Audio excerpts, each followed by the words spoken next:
Just so we're clear, I'm only speaking as myself today.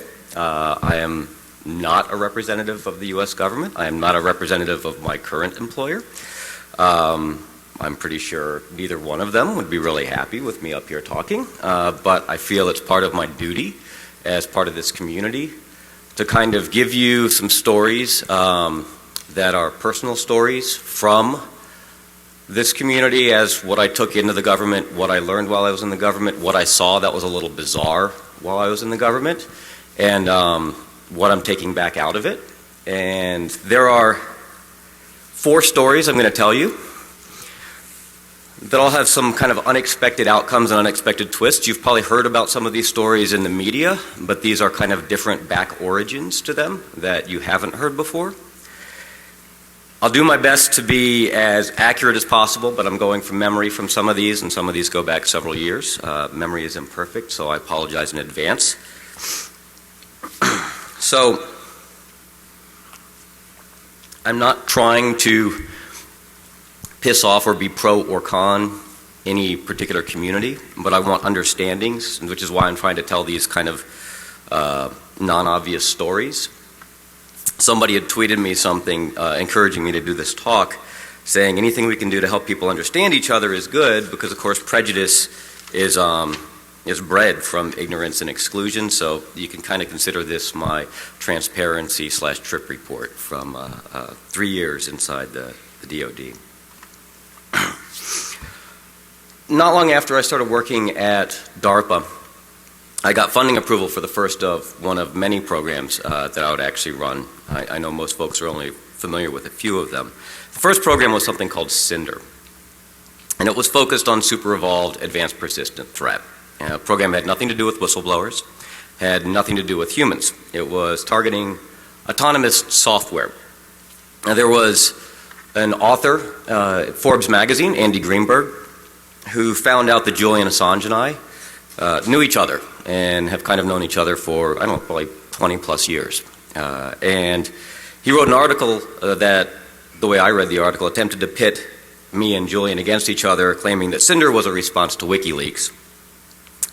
You know, a sexy story of hacker friends, you know, who have now find themselves at odds, one trying to spill the government secrets, one trying to protect the government secrets.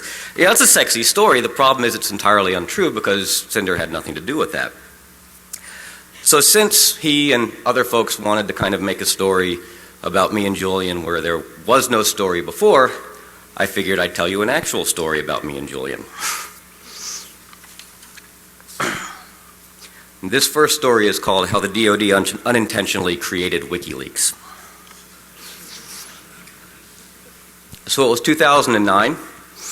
I had yet to go into DARPA. I was over in Germany for the CCC Congress, which, by the way, is awesome. And by the way, Berlin is freezing in December.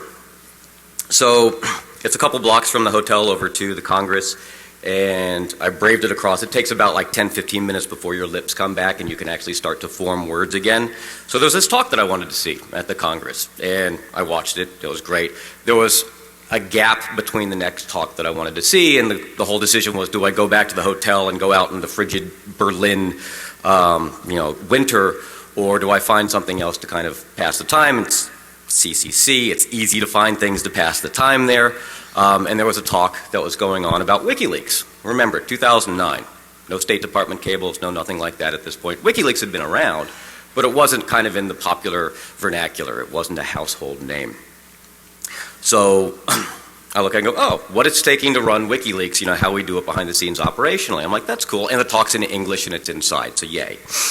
And I'm looking at it and I'm like, Julian Assange, you know. And the name was ringing a bell, but it didn't mean anything again, because of course, you know, hadn't hit it. Now I saw him up on stage, and you know, he's a kind of striking physical one, the kind of shocking blonde white hair, you know, sharply dressed, and I'm recognizing the voice. And it took almost the entire talk before it dawned on me that I knew him by a different name. I knew him as Prof.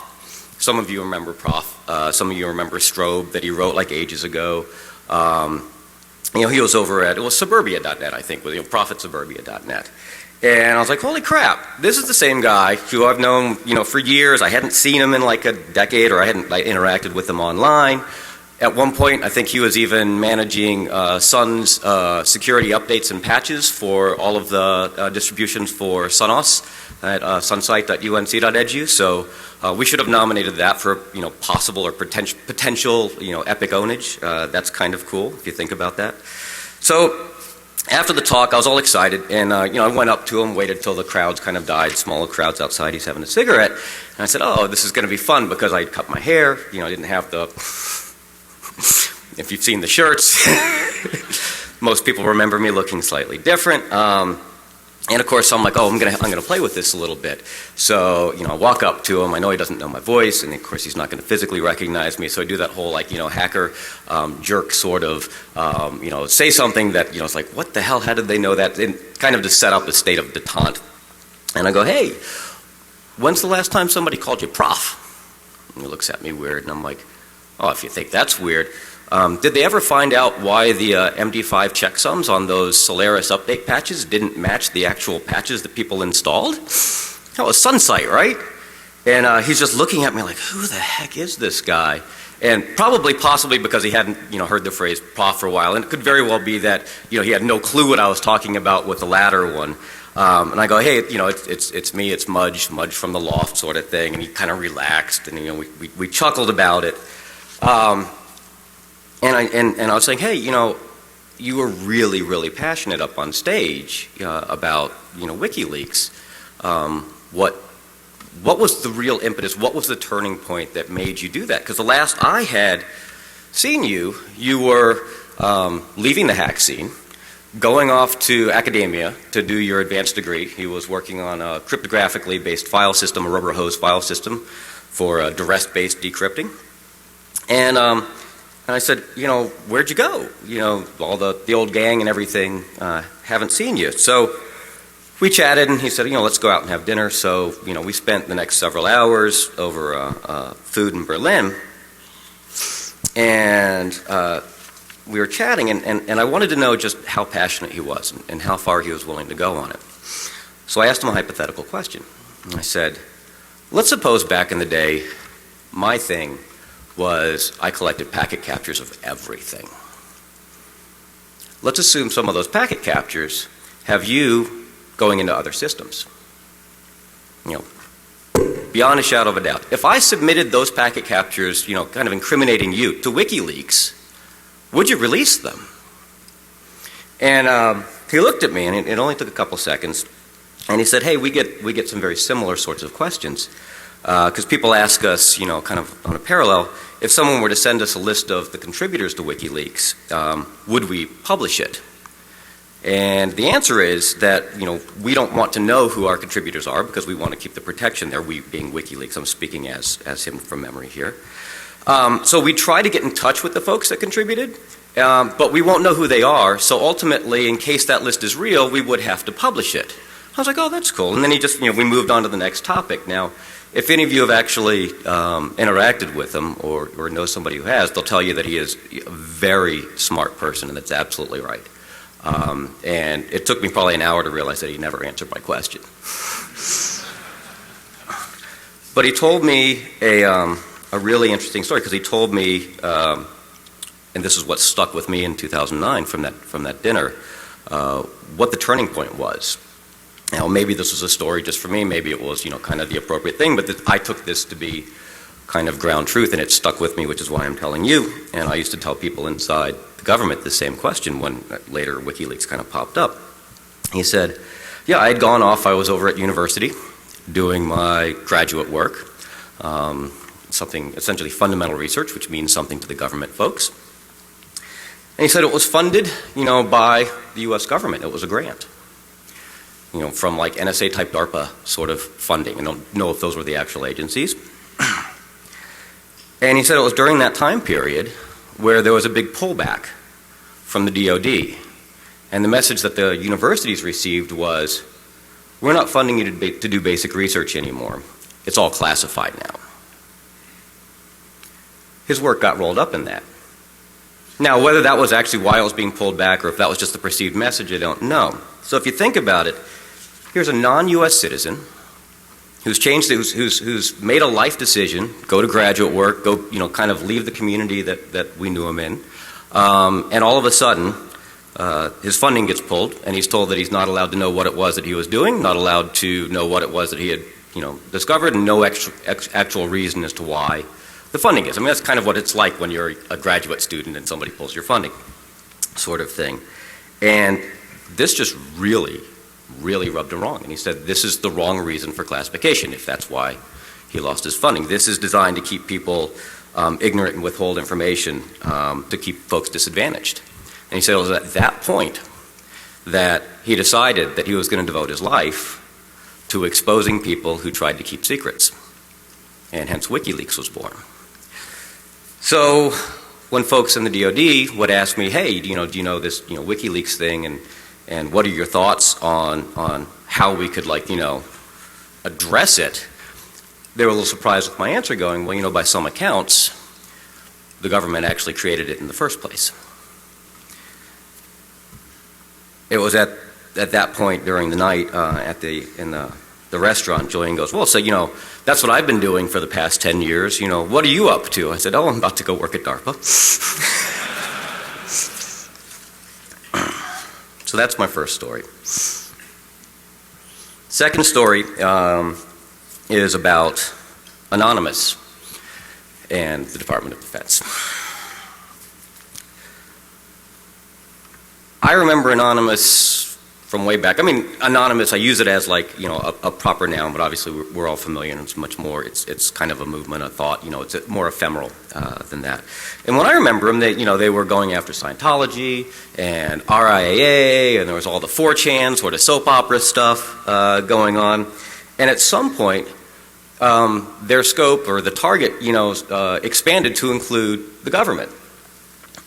And general wisdom was that the triggering event was the DoD's response to WikiLeaks and Manning, etc. But the way I saw it, there was actually something else that was a bit more subtle that folks hadn't realized. So in 2011, the DoD released the Strategy for Operating in Cyberspace. There was some very minor backlash to some of the wording initially. I think there was an initial, small leaked version of it that went out, and it was followed by a later one. But there was some more specific backlash and chatter in the hacker researcher community. The strategy stated that the DoD was going to, treat cyberspace as a domain to conduct operations in, and it appeared kind of modeled off of outer space, treating space as, these are DoD-ish words, a domain. And there were some confused conversations going on, why is anybody upset if you treat cyberspace as a domain? There wasn't that much upset with treating space, and, nobody lives in cyberspace, which you could kind of only hear inside the government, like a statement like that. Because if you think about it, we all live in cyberspace, and the hacker researcher community made made cyberspace. I'm really not a fan of that word. Made the internet and online, our homes, well before the government and everybody else kind of made it just where they always lived and did everything in. So if you send a message that that's somebody's backyard and that you're going to militarize and prep for war in somebody's backyard, that can sound really scary. And it can galvanize folks to respond. One of the problems was there was not an understanding as to who the message was actually intended for. So in addition to treating it as a domain, they said something else, which was, and in response to, and I'm paraphrasing, but in response to hacks, we'll consider responding with kinetic force. So if you don't actually specifically call out who the recipient of the message is, everybody reading it thinks it's directed to them. I read it. I thought it was directed to me. And I'm going like, what the heck? I joke my buddy and I replace his HTML, the main web page, and that's considered a hack, and all of a sudden I've got somebody launching a Patriot missile at me. I mean, this makes no sense. What level of hack? Because if we look at like CFAA response, maybe they actually think a Patriot missile is the right thing for, defacing a website. I don't know. And none of these are the right questions because I'm not the intended audience. But of course I'm reading it as if I was. And of course the logical next question is, wait, do they understand how attribution works? Because, what if I do it, bouncing through an ally? What if I do it from within the U.S.? Are they going to kinetically respond against themselves? I mean, and you kind of go, okay, wait, back up. If the message were directed to, let's say, other countries, somebody in specific that's got a significant power, that they say, look, we're talking about critical infrastructure or something of that nature. If you turn off the lights in New York, we'll probably be able to figure out who you are because you're not a small little hacker defacing websites, and maybe there's attribution in place that we can respond to. That would have been an entirely different sort of message. And I wouldn't have read it as the whole like, wow, if I get root on something in my own system, is the government going to shoot me? Which is just silly, but I wasn't the only person who read it that way. And it's nice having been in this field and in the hacker researcher community for, going on almost 25 years. Actually, over 25 years. And some folks were sending me, they're like, hey, have you seen what's going on in the chat rooms? And there were some folks who were claiming affiliation or claiming support of Anonymous that were going, hey, have you read this? Look who's trying to prep for war in our backyards. Do they even understand how attribution works? This is bullshit. If they think they can find me, it's on. Let's go. And the next thing you know, there were a couple websites defaced. They ended in like .gov. Now, this is where it gets kind of funky. Defacing a website, it's kind of a message. It's a little warning shot. But that's in a language that govies don't know. So the govies didn't get the message as far as, what I saw. So here's the initial strategy for operating in cyberspace that goes out. It's probably directed to somebody else, but by poor messaging is misinterpreted by a group. The group responds, fires a warning shot. The warning shot isn't understood. And it's like, hey, what are these vagabonds doing? Look at the little street punks or whatever. They're not somebody who actually has a message that we should actually engage in. And it's just this little cascading effect. So that's kind of unfortunately where I saw, the expanding of scope and a lot of misunderstandings. I'm not saying the two groups should be friends. And I'm not saying one group is good and one group's bad. But when you send a message out into the world, and this is for both groups, you really need to make sure it's understandable by all the parties that are going to receive it. You can't assume it's just going to be read by the person you had in mind. With all love and respect, there's one very obvious commonality between the hacker researcher group and the government, and is that they can be very arrogant and expect everybody will speak their own language and that they don't have to speak anybody else's. And I think that's a really common mistake. So the recommendation for the government, from my vantage point of both sides, is figure out how your messages are going to be received by the more general populace of cyberspace, because we all live there now. This is actually a great opportunity for diplomacy. And you can kind of think of it like the lost city of Atlantis, because cyberspace kind of took them, I think, the world by surprise. Obviously hasn't been around that long. So what if Atlantis just popped back up and there was an advanced, very technically capable group of people there? You wouldn't sit there and ignore them. You wouldn't taunt them. You wouldn't attack them. You'd probably actually try and understand them and figure out how messaging to somebody else might be interpreted to them. You might even try and figure out where you guys already, see things eye to eye and where you have differences. So my recommendations to the citizens of cyberspace is keep in mind that the government, and in particular the DoD, has very specific focuses and goals. And they often only see things from their own point of view because they're really focused on doing that job.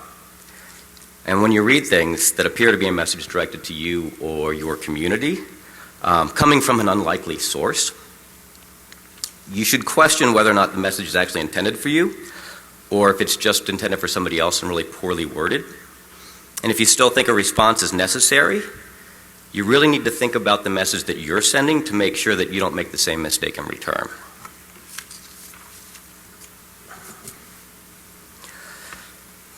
My third story is, well, let me give you a little background. I'd have a lot of people approach me outside of work and go, hey, Mudge, you know what's going on. We're all owned. And these were large companies that are oftentimes funded by taxpayer money. I'll just say that they're large government contracting organizations. And it's like, hey, why don't you start a program that actually pays us to go clean up the compromises, or at least figure out what happened and how bad the damage was? Why isn't that your job? And it made me think that there's not a financial incentive for these companies to actually go fix the problems. So the next question was, is the inverse true? Can government contractors actually make more money by remaining compromised and continuing to lose intellectual property? So this talk is called Game Theory's a Bitch. I was having dinner with, a lot of these stories are because I'm outside having dinner somewhere. I don't cook.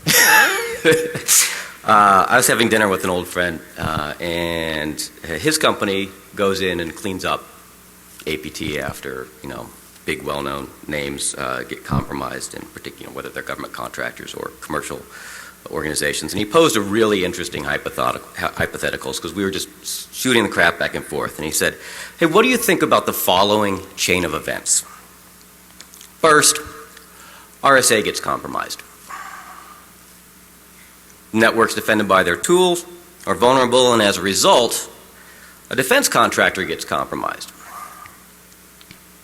Said defense contractor, if you look up on Wikipedia, is the one who made this really cool stealth drone. Later, a really cool stealth drone goes missing over in a Middle Eastern state. Like, what do you think about that chain of events? I'm like, that's terrifying. And he's like, yeah. And I'm like, no, for an entirely different reason. Look at it this way. I have no clue. That's a hypothetical, and there were a whole bunch of rumors about what had happened. But let's assume that you, as a country or a large organization, that your advantage is technology. You can field the fastest and the best technology, so you're ahead of everybody. That's your advantage. Newest, most advanced toys. Someone else steals some of your tech. What do you have to do? You got to replace it with newer tech, right? You got to keep your advantage. So suppose a government contractor gets some of their super tech toll, and what does their government customer actually need to do? Well, the government in that case, and this is all a game theory hypothetical, need to pay someone to make the next version so that the people who just stole it don't achieve parity, so that they're not even. They could go to some other government contractor because, of course, the one in question just lost everything, but they actually most likely won't. And here's probably why. The initial contract for very expensive research efforts can take a long time to put in place. You're talking over a year, sometimes longer than, sometimes you measure it in years rather than months. That was part of the coolness of CFT, is that we were measuring that in days. Imagine if you're under something, sequestration is what we're under now, it can take even longer. So if a government agency wanted to start a new program to replace tech, so that's essentially starting the same program to do the same thing that you were already paying somebody to do, A, it's tough to get permission to do that, because you got to go justify taxpayer money, and we just gave you the money to do that. And B, when you spin it back up, you're going to have to redo a lot of work. You're going to have to redo the contracting that you already had in place. You're going to have to spin people up to speed on management side. You're going to have to respin up the tech side, and you've spent years putting that in place. So why wouldn't you just go back to the people that you already have a relationship with, already have a contract with? They already know what they lost, or maybe you know what they lost and stuff, and you can tell them because they're your customer. So you just pay them to give you the next thing. Remember, they're not financially incentivized to go fix how they were actually compromised in the first place or clean it up. Because staying with a really familiar solution or situation is comfortable, which makes this a trap that a government funding source can actually be particularly susceptible to. And you can view this on a case-by-case basis, and kind of staying with the same contractor could even make sense. But if you step back and listen to what's been talked about in the media, you may see something that's a larger picture that seems like an endless list of technologies and IP being stolen. And each time it happens, that company is in a situation where, A, there's really no penalties or reprimands for it. And on the contrary, they're actually rewarded with more funding. So because their customer needs to make the next text to replace the stuff that just got stolen, to replace the stuff that just got stolen, to replace the stuff that just got stolen.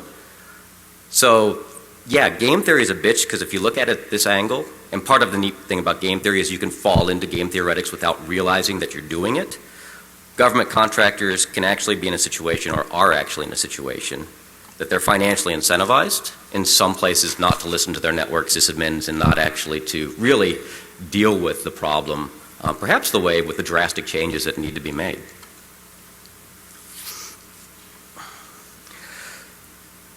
The fourth and kind of closing story, and maybe I'll do a fifth story about Barnaby Jack in Abu Dhabi. Yeah, I think I'll do that.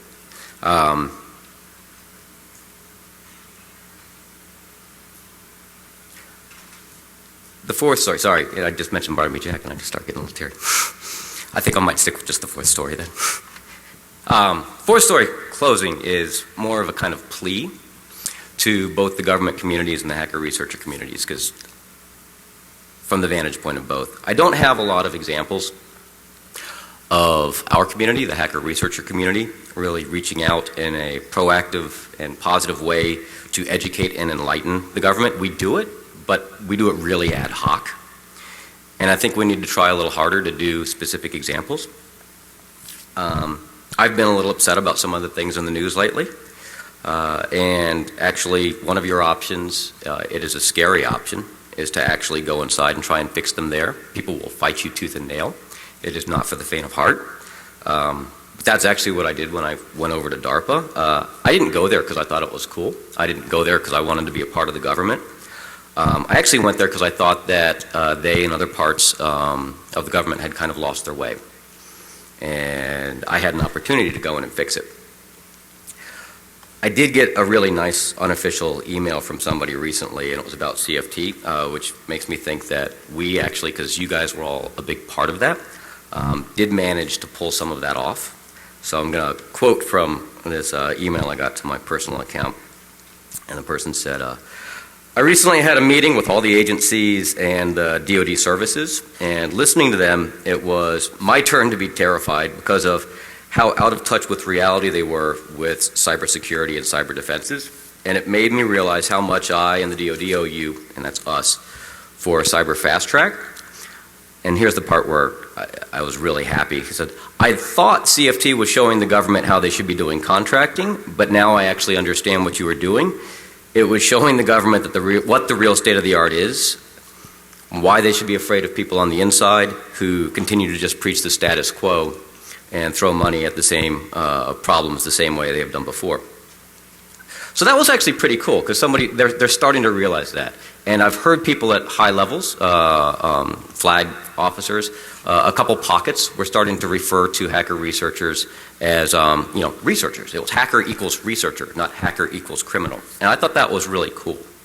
It's not saying that we should go all in and support the DoD, and I'm not telling you should like the DoD. I've got a lot of issues with the DoD. I will continue. I'm sure they've got a lot of issues with me. This talk might even be one of them. But what happens there is, now that they know where some of the real ideas and some of the real talent come from, they're undoubtedly going to try and reach out and tap into it in various ways. And this kind of goes back to an earlier story where they kind of project their problems and their images and their goals on somebody else. So there's likely to be some uninformed and failed outreach efforts. So I've got a couple of recommendations to the government that maybe will help with that. So I think it's really cool when government officials throw on blue jeans and a black t-shirt. Because, of course, then they're part of our community. But that's not necessarily all there is to interacting with us. And it makes sense before you present at a conference like this that you should probably consider attending one and actually interacting and getting to know the people. There was one guy, there was a 3-star general who did that at ShmooCon. And I thought that was one of the coolest things. And he wasn't there for any agenda. And I remember conversations with him afterwards. He actually had an understanding. He was like, oh, this is awesome. No, there's no way people should try and go in and mess with them or try and co-opt them or try, you know. I was like, yeah, exactly. You know, that's us. That's the citizens. That's the population of the U.S. So the message, you know, to the other ones who haven't really made that turn is go and actually interact. Now, the response I'd get was the schedule's too crazy. You know, can't possibly do it. And I saw those schedules, and sometimes I was even on those schedules. But if it's important enough, I acknowledge they are crazy schedules. These guys work like bears, which isn't to mean that they sleep for half the year. Bad analogy as soon as I said it. I was going to say like a swear word, and bears came out instead. And anyway. If it's important enough for you to want to reach out to a community, you got to go out and you got to make the effort and you got to put it in your schedule and you got to go interact with them on a one-on-one level first, because that's showing your homework, and doing your homework shows respect. The next suggestion to them is, and this is what I tried to encourage inside, is you can't go out and do a recruiting pitch because it comes across really poorly. I used to get so bent out of shape when I would see a govie stand up at a hacker conference, and I'm like, here it comes. We do awesome stuff, but we can't tell you anything about it. Trust us. You know, you with the mohawk, if you shaved your hair, if you put on a suit, maybe even a uniform, stop smoking dope, you could come work for us and actually do something with your life. And it's like, that's how I interpreted it. Now, that might not be the message. It might just be a, look, you know, we need help and we're trying to reach out to you. But it's just a take sort of message. What can you do for us today? You know, what can you do for us now? And, you know, to me it was offensive. What would it be like if you had a senior official from a very technical agency come out and actually give a technical talk? Because this is a meritocracy. That's where this community came from. And a meritocracy is your value in the community is based upon how much you contribute to that community. And that's one of the reasons why I was really happy that, because I know a lot of people are like, why the hell did Mudge go over and go to the DOD? He was one of us, now he's one of them. And I had spent 15, 20 years contributing to this community, and I wasn't about to stop. And when I was there, I was able to actually fight for this community and try and make sure that the interactions were a little bit better and that it, you know, we were treated and engaged with normally. And those 10, 15 years of contribution gave me enough grace period, you know, to build trust up again on both sides. And you've got to do that, and you do that by interacting with people. So the value of somebody in one of those agencies coming and giving a technical talk wouldn't be that you learn something really cool about how SE Linux was actually done and why it was done, or what the internal battles were to get it across. It wouldn't be that somebody's going through the technical components of one of the patents, one of the numerous patents that are out there, you know, let's say IP geolocation, you know, the ones that we've read about. It would actually be that they're engaging us and interacting with us in our own language and treating us as peers and starting a dialogue. So, I think I will give the Barnaby one after this, but I'm going to summarize this one here.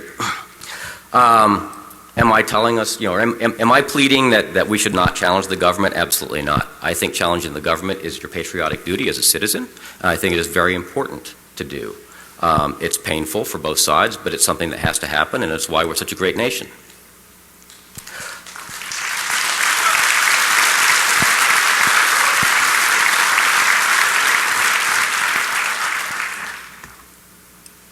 We also need to, I mean, you can't train a dog just by repeatedly beating it. I mean, it'll learn some stuff, but it'll probably learn stuff that you weren't intending, and it'll bite you at some point. So when you see the dog do something good, it's nice to give it a treat. And there are certain little pockets inside the government. And one of the things that I think that we as a community can do better is, yes, we need to challenge the stuff that we're seeing. We need to challenge the things that are in the news. But if you see a small pocket of hope, like if you see a congresswoman that's helping put through Aaron's Law, you know, changing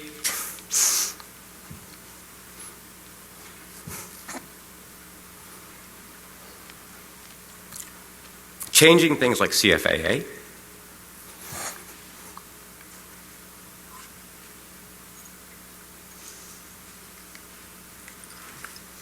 I don't deal with losing people well. Excuse me.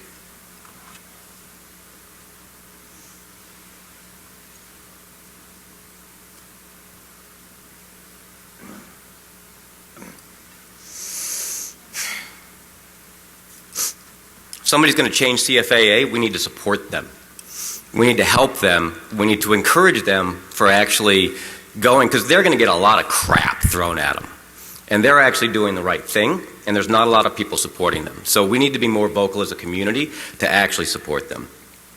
There was a colonel in the Army who managed to get the NSA to have to include Little Brother as a book that they read as part of their training. Have you read Little Brother, Cory Doctorow's? That's awesome. That helps sensitivities. That guy caught a lot of crap for that. And it was really cool. I mean, there's nothing wrong with that book. That book gives you a new way of looking at things. And the more ways you have of looking at it, the more understanding you have and the more positive outcome. That guy is also, so he's colonel, he's over at West Point. His name is Greg Conti. I'll call him out. He was one of the people who encouraged the cadets to actually go out and talk at our conferences and contribute. So the build your own UAV at a 99.99% discount by Mike Wiegand was an example of that. And that's engaging, and that's actually sharing, and it created dialogues. At ShmooCon, he and his colleague walked through their training course that they ran at Fort Meade to try and socialize folks. It was Lessons of the Kobayashi Maru. I highly recommend you go watch this talk because he had to teach them how to cheat. And it's hilarious and it's insightful and it's humanizing. Most importantly, it's humanizing. So where we see those pockets of hope and of outreach and of engagement, I'd just really like to ask all of us to try and figure out a way for each time we're challenging something else to try and encourage the good behavior. Okay, so let me try and get my Barnaby one without actually breaking down into tears here.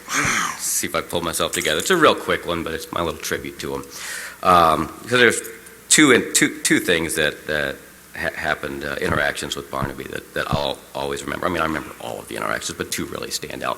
One was a talk. I was on the steering committee of NDSS, and they asked me if I could bring in some folks to run some demos that would kind of break the academics out of the academic mold. And, you know, what better people than Barnaby Jack when he was working with EI and the rest of the EI team to actually come in. The problem is that the conference, you know, like a lot of conferences, is very cheap. They wouldn't pay them to come do the work or whatever. So I said, all right, guys, you know, the drinking bill the night before is on me. I'll just foot the bill myself, which is a very, very dangerous thing to do. Barnaby had a great time. I don't think they went to sleep. They just kept drinking. They were on in the morning.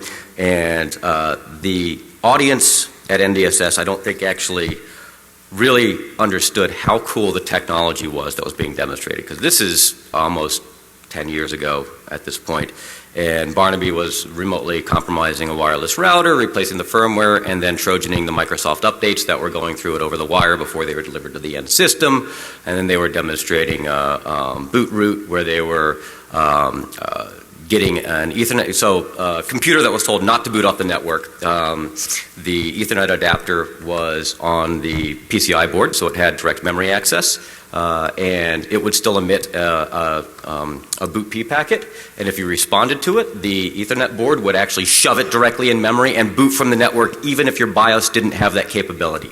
So of course they would say, here is your base operating system, as a little hypervisor, and then of course the operating system would load up on top of it. This is a decade ago. This was awesome.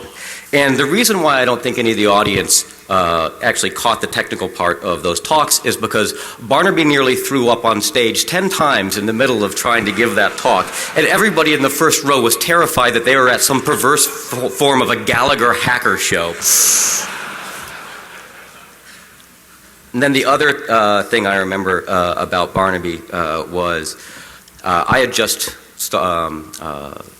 gone in and I was working for DARPA, and my first public speaking engagement as a U.S. official was in Abu Dhabi. So here I am, first time the government's a little nervous about me. I'm a little nervous about them. I'm flying under my government official passport, not my blue tourist passport. So all the coordination between the countries that I imagine has to go on with those folks. And I'm in Abu Dhabi, and it was actually to do the keynote for Black Hat. It was the first year they were over there. And it was the first time ever that I was showing parts of the cyber analytic framework that I drove at DARPA. And it was my way of trying to get a small group of peers that I could interact with and get feedback and just talk honestly, like, does this make sense, or, am I full of crap? And Barnaby was there and the Gruck is there. And those are two people that put together, that'll deplete the world's alcohol supplies. And he was doing his jackpotting ATM machines. Now, the UAE has a lot of money they've come into since the 70s. And in the palace, there is an ATM machine that dispenses gold bars. Very expensive gold bars.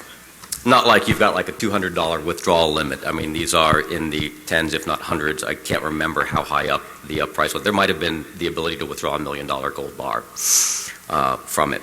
And some of you might have seen the picture of Barnaby kind of going like that, right next to the thing. So Barnaby's had a few drinks.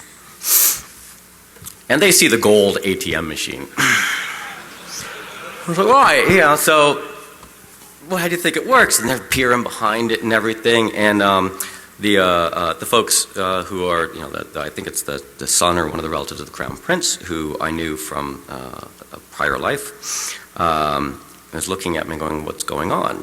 And they're all starting to gather around the gold ATM. And I forget who it was that tweeted and said, I remember Barnaby in the UAE and having to go to the State Department to basically, or not the embassy, calling the embassy to make sure everything was okay. So it wasn't the embassy. It was me having to go over and talk to people who are part of the court of the Crown Prince and explaining, no, I know you're not used to extremely heavy drinkers, and you just invited a bunch of hackers into your country, and they've demonstrated a bunch of crazy, terrifying things, and now they're eyeing your $1 million gold vending machine. It's Barnaby Jack, he's cool. Don't worry about it. I tell you what, you probably want to know if your $1 million gold vending machine has this problem, so why don't you let them do a little bit, and then when they walk away, why don't you pull the plug on the thing and then move it off the floor? And sure enough, everybody got a little tired, because of course there's some research that has to go into these things, and the alcohol fueling only lasts so long. And when everybody got a little tired and decided to walk away, the next day you see there's this big curtain pulled around everything, and nobody's allowed near the thing. But so there was no reach out to the embassy, and there was no international incident. But there was Barnaby Jack, and he'll be missed. Thank you.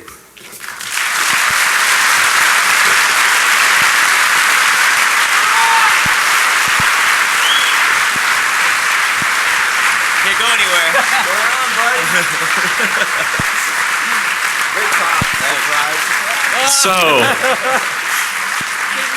I'm John Oberheide, but I'm joined up here by just a very small subset of the CFT performers that were involved with Mudge's DARPA program, Cyber Fast Track. So, we want to take an opportunity. Hold on a second. Hey!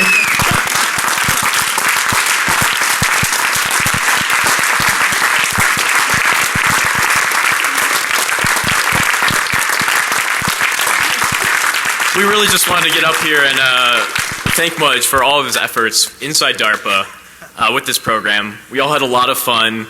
You've seen some of the research that's come out of it at DEF CON and Black Hat, and there'll only be more that's coming out soon. But we also wanted to thank him for his entire career from Loft to DARPA and now onwards to Google. I'm sure there's many more interesting things to come. So please give your strongest round of applause for Mudge and everything he's done for the security community.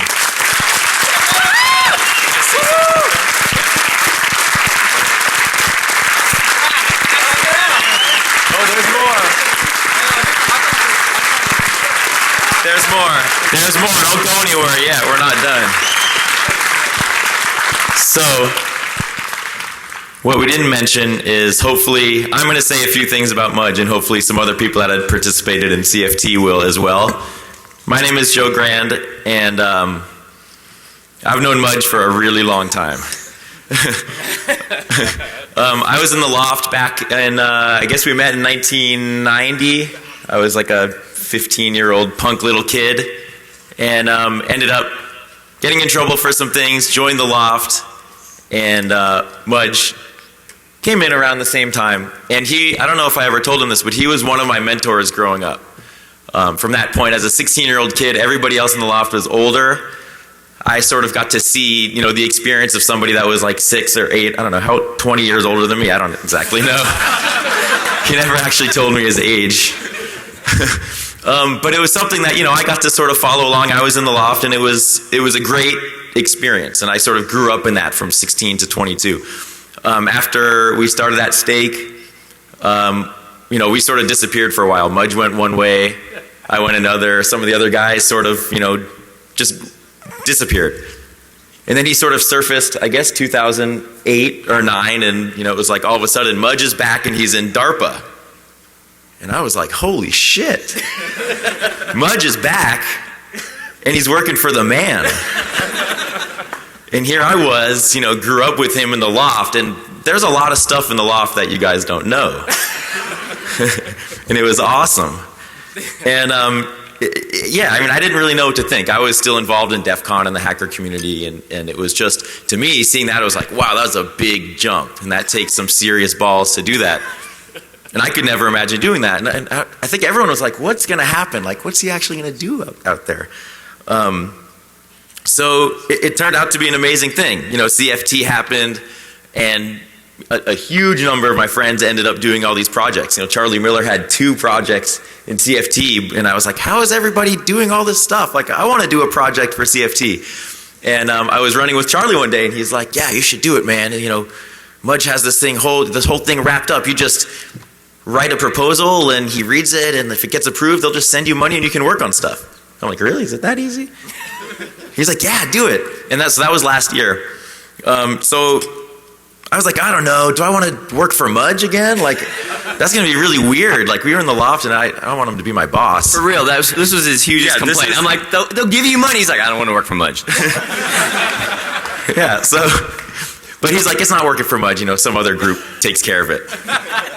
So I'm like, all right, cool. And I thought it was a great thing that he was doing. So I submitted a project that got rejected.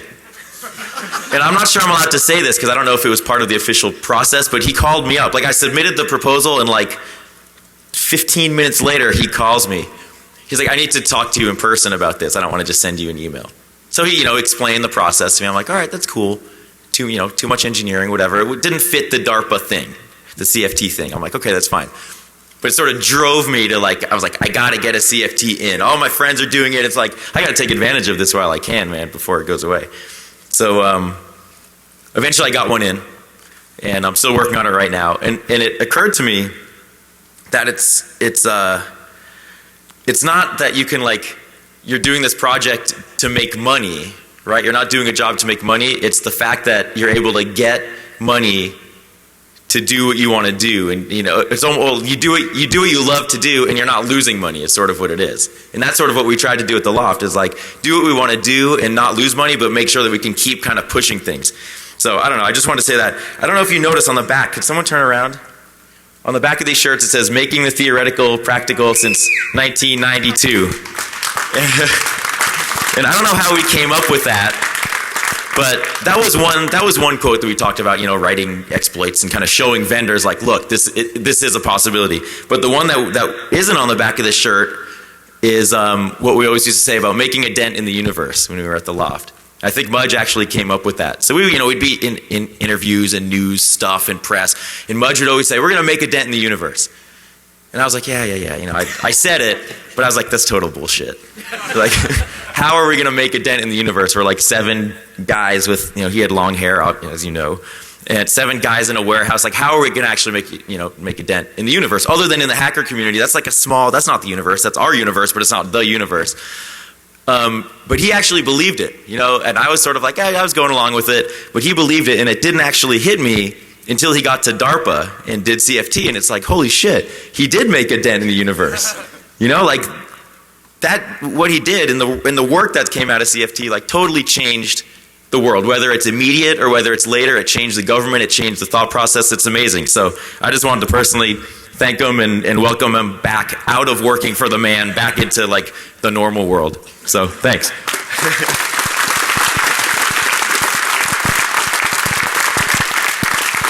I do also have to say that Charlie is responsible for probably 70% of the CFTs that were submitted. I had a very similar phone call with him, I don't know, a couple years back. I remember distinctly. And, you know, people have a very interesting opinion of what it's like to participate in any sort of DARPA or government grant.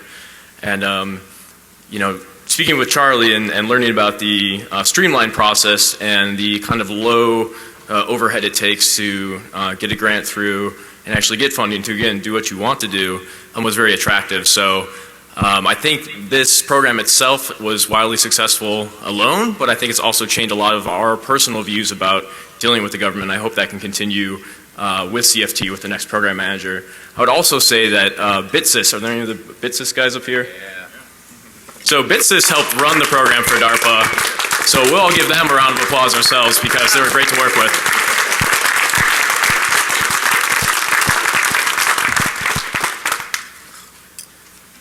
You know, I hadn't registered for DEF CON in over 20 years, which brings some perspective. And I've known this guy for a very, very, very long time.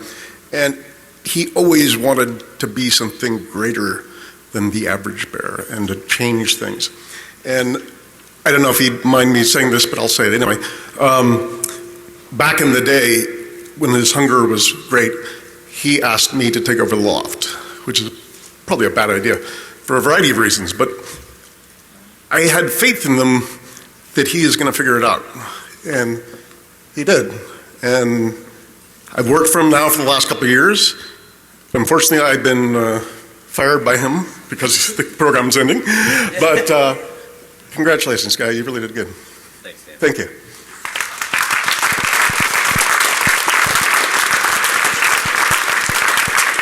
I just want to say something super quick.